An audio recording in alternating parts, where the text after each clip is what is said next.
Су туралы сіз бұрын білмейтін 10 қызықты факт. Бірінші факт. Адамның миы 80% судан тұрады. Екінші факт. Су қанды сұйытады. Суды көп ішетін адамда қан қысымы болмайды, тромб жарылмайды. Үшінші факт.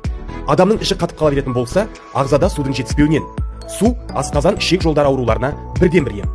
Төртінші факт. Ұшақта су көп ішу керек. Бұл қан айналымын реттейді. Бесінші факт. Адам сусыз 30 күн өмір сүре алады. Ағзадан 20% су кеткен кезде адам өледі. Алтыншы факт. Помидордың 90%, қиярдың 95%, ал қарбыздың 96% судан тұрады. Жетінші факт. Судың есте сақтау қабілеті бар. Судың энергиясы болады. Егер судың жанында негатив айтылатын болса, ол су ішуге жарамсыз. Сегізінші факт.